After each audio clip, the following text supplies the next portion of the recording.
Give a big round of applause to our guests for coming here tonight.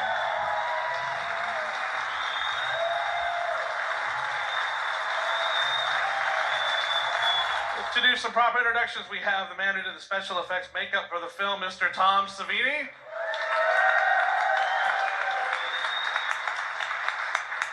We have the man who was the first Jason Voorhees ever, Ari Lehman.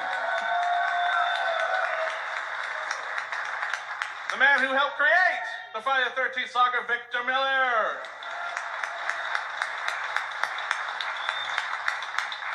The best or worst mother in history, Betsy Palmer.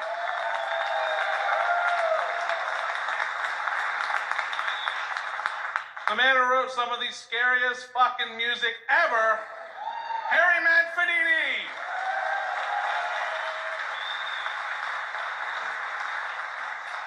And last but certainly not least, the lone survivor of the chaos that was Camp Crystal Lake in the summer of 1980, Adrian King.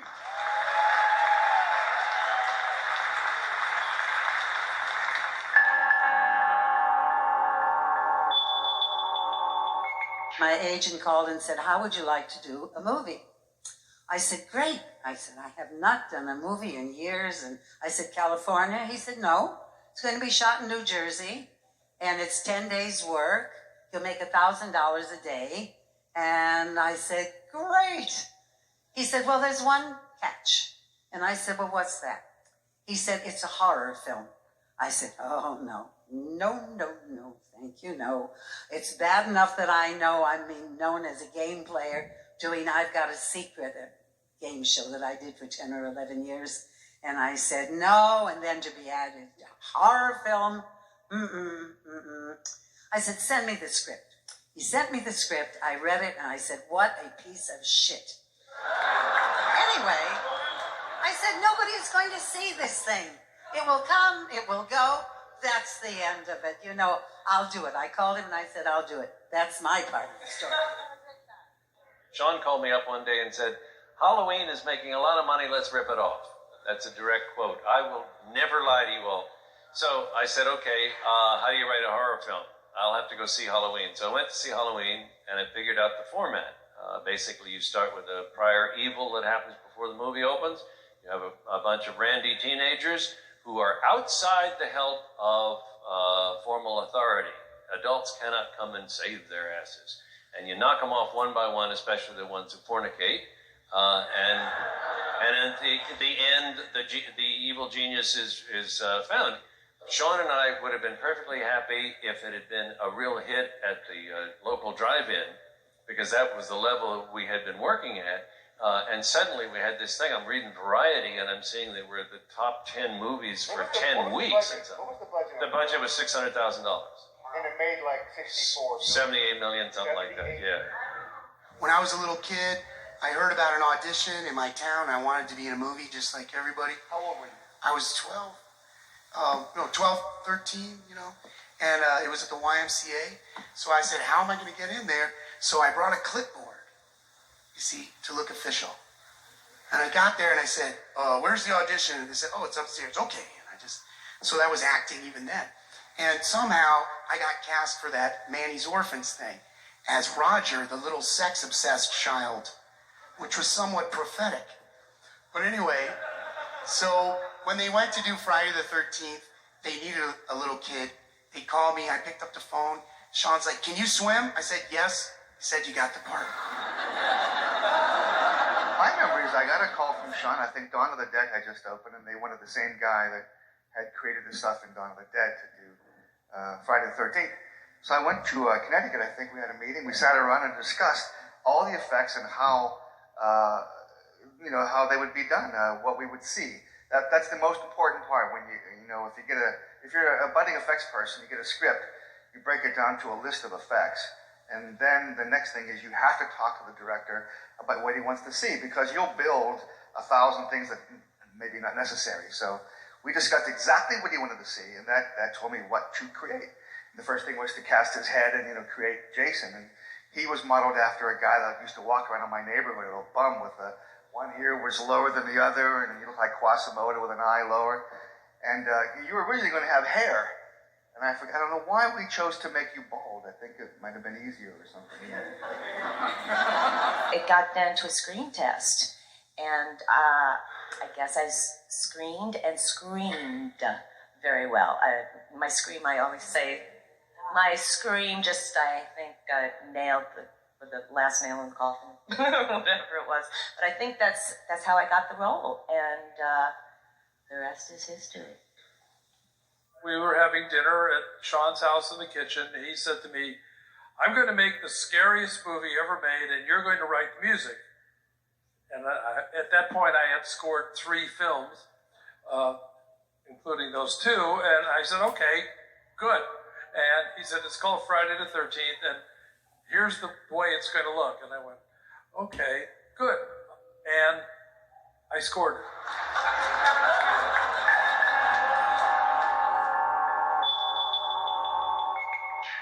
The night I arrived, they shooed me right into Tommy Savini, who was going to do the mock-up of my head. And as I was sitting there and he was getting stuff mixed up in the plaster, you probably remember this, and you gave me a series of Polaroid shots and said, "Here's the stuff I've been doing." I come upon this one shot and I said, "And who is this?" And he said, "Well, that's your son, Jason." And I said, "Well, why does he look so strange?" And he said, "Well, because he's a mongoloid." I said, "What?" I said, "That wasn't in the script." And so I said to myself, when I got back in my room that night, I said, "My God, not only all this other stuff she's had, there is her little boy who's so needy and will always be so needy. And I mean, this woman has a great cross to bear." So when that little boy drowns, when that little boy drowns, I mean, I lost it. I really did. And rightfully so. And I tried to keep that camp from getting open. Every year they tried to open it. I think, didn't they have a fire one year? I think they talked about the water was poisoned another year. The lady was, so, and rightfully so.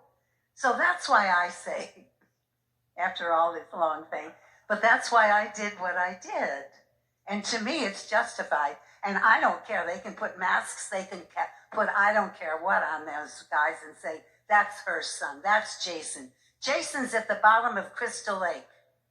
Or if he weren't, I never would have done it all.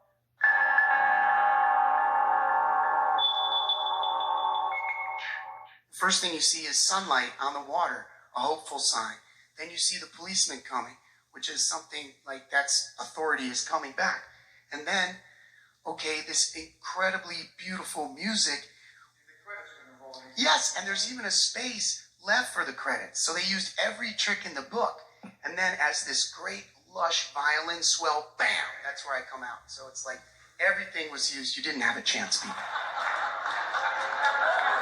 We literally eliminated everybody from wondering what was going on. I mean, when it was the water and it was the morning, everybody said, "Okay, well, everything's okay, and here's Adrian in the boat, and then the police come, and it's nice and it's beautiful." That scene went on so long that everybody gave up on something happening, and that was the point of it.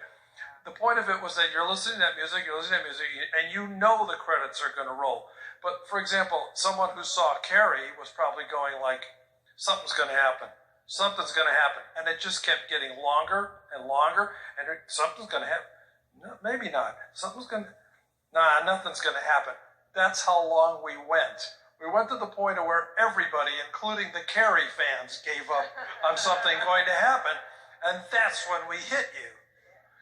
So it was really a combination of so many things that made that thing. Timing is everything.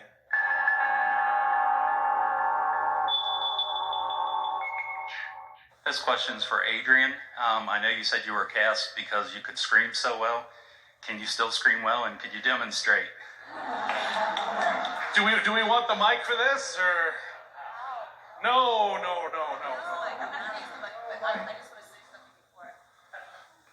First of all, it's been a long time since I've done my scream. But if you want me to, Oh, they want you to. I have to stand up. I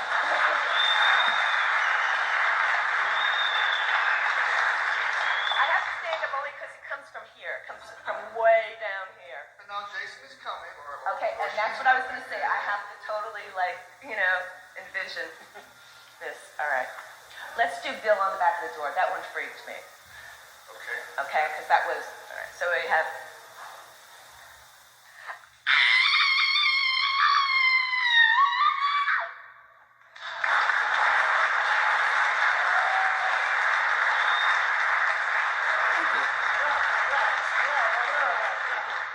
My question is for Mrs. Voorhees.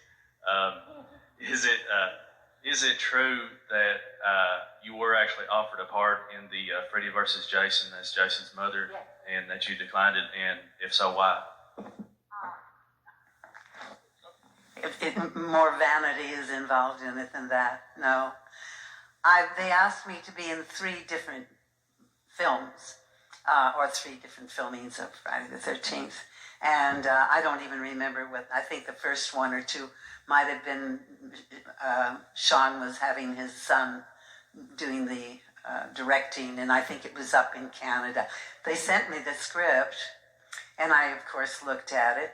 And I don't know, they have me standing beside a grave saying, "You promised me that you'd kill all those people." That was it, right? I'm an actress, for God's sake. Don't give me some dumb line like that. No way. So, that's the true story. This is a great venue for me to clarify. Thank you so much. After part 1 came out, within a few weeks, I had a stalker. And it was 1980 before stalking was taken seriously.